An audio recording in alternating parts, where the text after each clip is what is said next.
ಎಲ್ಲರಿಗೂ ನಮಸ್ಕಾರ. ನೀವು ನೋಡ್ತಾ ಇದ್ದೀರಾ ಲೋಕ ಡಿಜಿಟಲ್ ಮೀಡಿಯಾ. ನಾನು ತರುಣ್ ಲೋಕೇಶ್. ಮೊದಲಿಗೆ ಅಯೋಧ್ಯೆಯನ್ನು ಕಂಡುಹಿಡಿದಿದ್ದು ಯಾರು? ಶ್ರೀರಾಮನಿಗೆ ಅಯೋಧ್ಯೆಯಲ್ಲಿ ಶ್ರೀರಾಮ ಮಂದಿರವನ್ನು ನಿರ್ಮಾಣ ಮಾಡಿದ್ದು ಯಾರು? ಇದರ ಬಗ್ಗೆ ಸಾಕಷ್ಟು ಜನಕ್ಕೆ ಮಾಹಿತಿ ಇರೋದಿಲ್ಲ. ಇದ್ದರೂ ಅಪೂರ್ಣ ಮಾಹಿತಿ, ಅಲ್ಪ ಮಾಹಿತಿ ಇರುತ್ತೆ.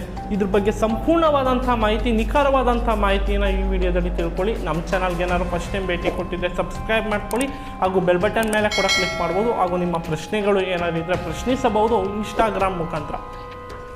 ವಿಷ್ಣುವಿನ 7ನೇ ಅವತಾರ ಶ್ರೀರಾಮ. ಶ್ರೀರಾಮ ಜನಿಸಿದ್ದು ಅಯೋಧ್ಯೆಯಲ್ಲಿ. ಆ ಅಯೋಧ್ಯೆಯಲ್ಲೇ ನಿರ್ಮಾಣವಾಗಿದ್ದು ಶ್ರೀರಾಮ ಮಂದಿರ.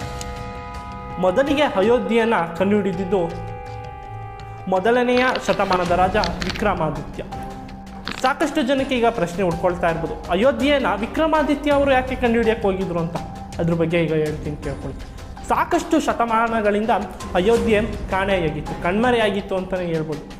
ಇವರಿಗೆ ಶತಶತಮಾನಗಳಿಂದ ಕಣ್ಮರೆಯಾಗಿದ್ದಂತಹ ಅಯೋಧ್ಯೆ ಕಂಡು ಹಿಡಿಯಲೇಬೇಕು ಅಂತ ಹೊಂಟರು. ಆವಾಗ ಪ್ರಯಾಗ ಎಂಬ ತೀರ್ಥಜ್ಞರು ಆ ಅಯೋಧ್ಯೆಯನ್ನು ಗುರ್ತಿ ಮಾಡಿಕೊಡ್ತಾರೆ. ಆದರೆ ವಿಕ್ರಮಾದಿತ್ಯ ರಾಜ ಅವರಿಗೆ ಅದು ಮರ್ತೋಗುತ್ತೆ.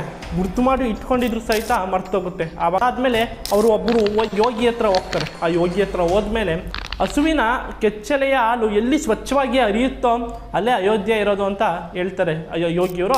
ಹಸು ಹಾಗೂ ಕರುವನ್ನು ಸ್ವಚ್ಛಂದವಾಗಿ ಓಡಾಡೋಕ್ಕೆ ಬಿಡುವಂತ. ಆವಾಗ ವಿಕ್ರಮಾದಿತ್ಯ ಅವರು ಆ ಹಸುವನ್ನು ಸ್ವಚ್ಛಂದವಾಗಿ ಓಡಾಡೋಕ್ಕೆ ಬಿಡ್ತಾರೆ. ಆವಾಗ ಬಿಟ್ಟಂತಹ ಜಾಗದಲ್ಲಿ ಕೆಚ್ಚಲೆಯ ಹಾಲು ಎಲ್ಲಿ ಸ್ವಚ್ಛವಾಗಿ ಹರಿಯುತ್ತೋ ಆ ಜಾಗದಲ್ಲೇ ಶ್ರೀ ಅಯೋಧ್ಯೆ ಇರೋದು ಅಂತ ಯೋಗಿಯವರು ಹೇಳಿರ್ತಾರೆ.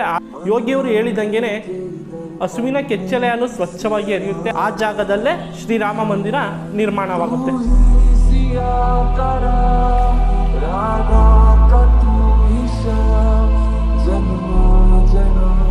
ರಾಮ ಮಂದಿರ ನಿರ್ಮಾಣವಾಗಿದ್ದ ತಕ್ಷಣವೇ ಆಗಿನ ಕಾಲದಲ್ಲೇ ದೇಶ ವಿದೇಶಗಳಿಂದ ರಾಮ ಮಂದಿರವನ್ನು ವೀಕ್ಷಣೆ ಮಾಡಲು ಬರ್ತಾರೆ. ಆದರೆ ಮೊಘಲ್ನ ರಾಜವಾಗಿರುವಂತಹ ರಣಯೇಲಿ ಬಾಬರ್ ಉತ್ತರ ಭಾರತದ ಪ್ರತಿಯೊಂದು ದೇವಸ್ಥಾನವನ್ನು ಧ್ವಂಸ ಮಾಡ್ಕೊಂಡು ಬರ್ತಾ ಇರ್ತಾನೆ. ಧ್ವಂಸ ಮಾಡ್ಕೊಂಡು ಬರ್ತಾ ಶ್ರೀರಾಮ ಮಂದಿರವನ್ನು ಅಲ್ಲೇ ಧ್ವಂಸ ಮಾಡ್ತಾನೆ.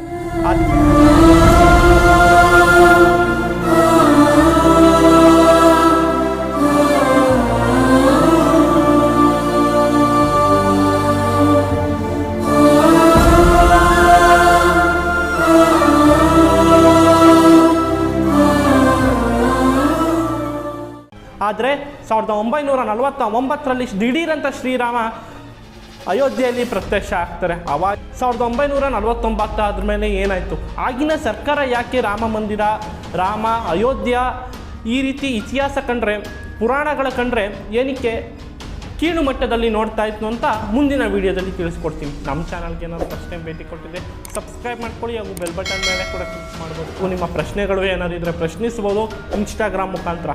ನೋಡ್ತಾ ಇರಿ ಲೋಕ ಡಿಜಿಟಲ್ ಮೀಡಿಯಾ. ನವ ನವೀನ ಜೀವನ.